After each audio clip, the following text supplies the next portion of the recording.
Shalom, perkenalkan nama saya Jones Dandolo dari kampus IAIN Kupang atau Institut Agama Kristen Kupang. Prodi Psikologi kelas A semester 1. Di sini saya akan menjelaskan tentang teori kepribadian dari Erik Erikson. Biografi Erik Erikson. Erik Erikson adalah seorang psikoanalisis dan psikolog asal Jerman, Amerika. Lahir pada 15 Juni 1902 di Frankfurt,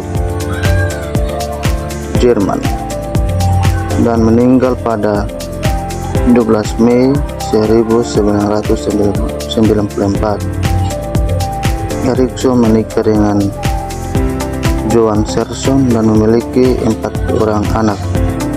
Erikson mengajar di beberapa universitas terkemuka, termasuk Harvard dan Yale. Dia diakui sebagai salah satu tokoh terkemuka dalam psikologi dan menerima berbagai penghargaan atas kontribusinya. Dia dikenal luas karena teorinya tentang perkembangan psikososial yang mencakup 8 tahap kehidupan, mulai dari bayi hingga dewasa. Teori ini menekankan pentingnya interaksi sosial dan lingkungan dalam membentuk identitas seseorang.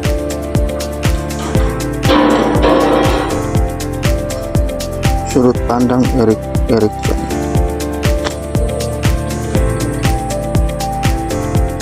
Erik Erikson memandang manusia sebagai makhluk yang berkembang melalui interaksi sosial dan pengalaman sepanjang hidup.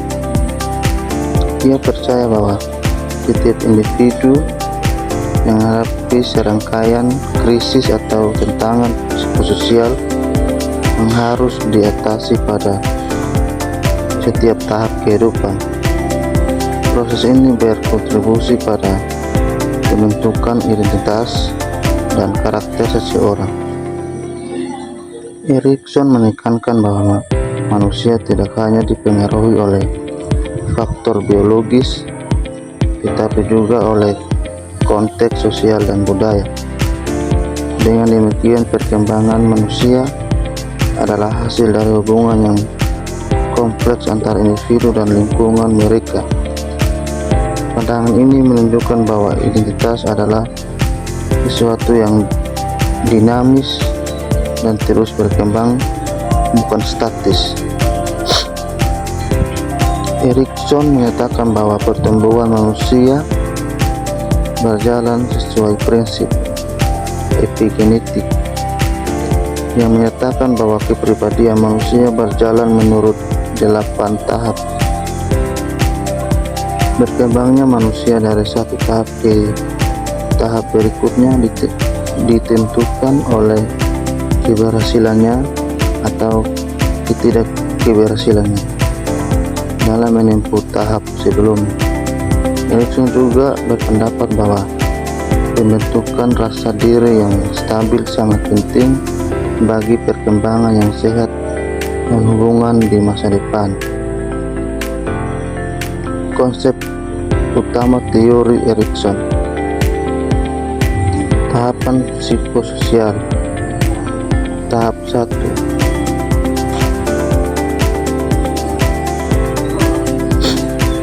Kepercayaan dan ketidakpercayaan 0 sampai 1 tahun.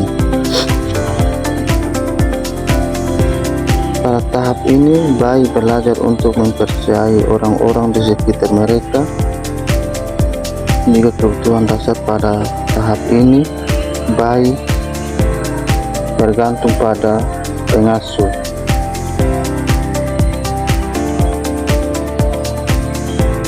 Untuk segala kebutuhannya. Kepercayaan dasar yang paling awal terbentuk selama tahap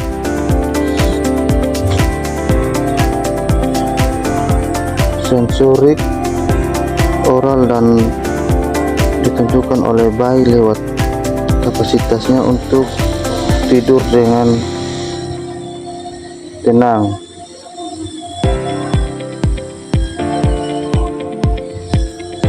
Menyantap makanan dengan nyaman dan membuang kotoran dengan santai. Kebiasaan itu berlangsung terus dalam kehidupan bayi dan merupakan dasar paling awal bagi berkembangnya suatu perasaan identitas psikososial. Tahap 2. Otonomi, malu dan keraguan. 1-3 tahun. Anak kecil belajar untuk mengendalikan diri dan mengembangkan otonomi jika orang tua mendukung eksplorasi. Anak merasa otonomi jika terlalu dikendalikan. Mereka mengalami malu dan keraguan. Anak harus didorong untuk mengalami situasi-situasi yang menurut otonomi dalam melakukan pilihan bebas. Rasa mampu mengendalikan diri akan menimbulkan dalam diri anak rasa memiliki kemauan baik dan bangga yang bersifat menetap. Tahap 3. Inisiatif dan rasa bersalah. 3-6 tahun. Anak mulai berinisiatif dalam kegiatan dan bermain.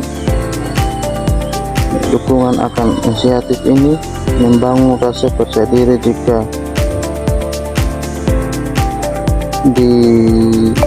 ditentang, anak merasa bersalah.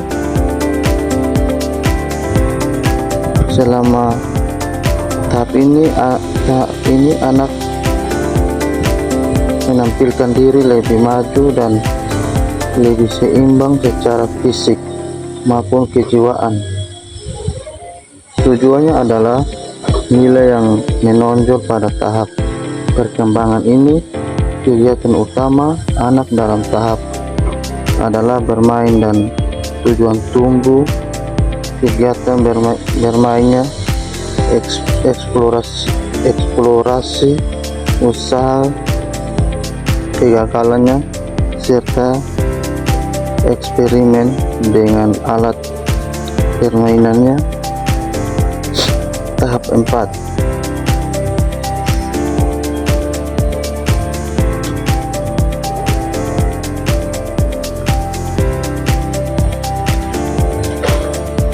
Tahap 4.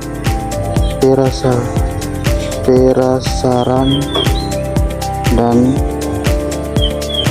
inferioritas. 6-12 tahun.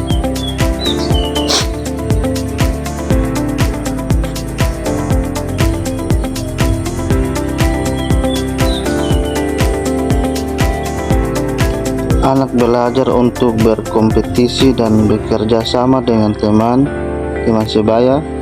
Sukses dalam hal ini membangun rasa percaya diri, sementara kegagalan dapat menimbulkan rasa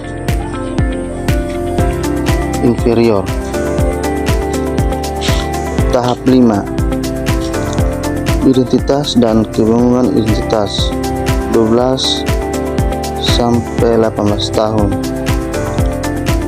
Remaja menjelajahi berbagai identitas dan nilai. Proses ini penting untuk membentuk identitas yang kuat. Jika gagal, mereka mengalami kebingungan tentang siapa diri mereka. Individu mulai merasakan suatu perasaan tentang identitasnya sendiri.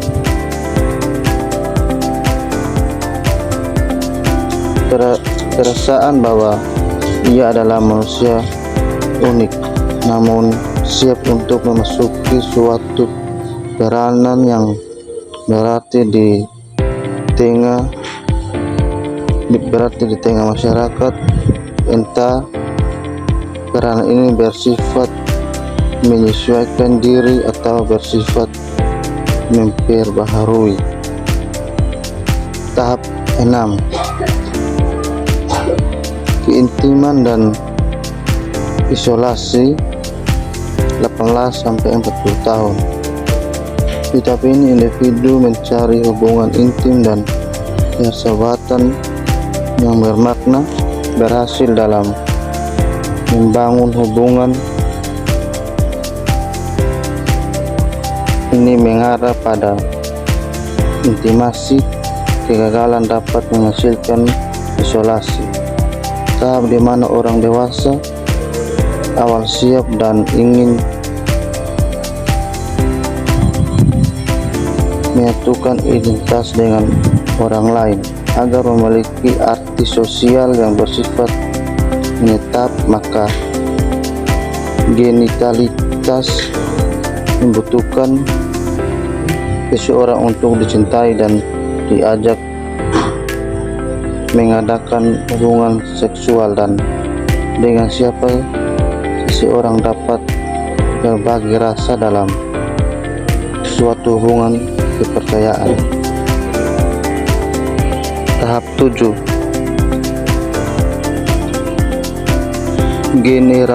Generativitas dan stagnasi 40-65 tahun. Dewasa tengah berfokus pada memberikan kontribusi kepada masyarakat dan generasi berikutnya. Generativitas mengarah pada kepuasan, sementara stagnasi menimbulkan rasa kehilangan arah. Tahap 8.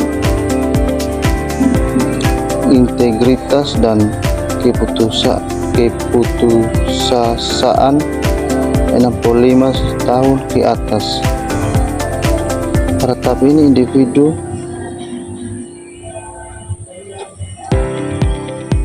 ini individu merefleksikan hidup mereka. Jika mereka merasa puas dengan pencapaian hidup mereka, mengembangkan integritas. Jika tidak, muncul keputusasaan. Tahap terakhir dalam proses epigenetis perkembangan disebut integritas. Integritas paling tepat dilakukan sebagai suatu keadaan yang dicapai seseorang setelah melihat benda, produk, ide orang, dan setelah berhasil menyesuaikan diri dengan keberhasilan dan kegagalan dalam hidup. Sekian dari penjelasan saya, dan terima kasih.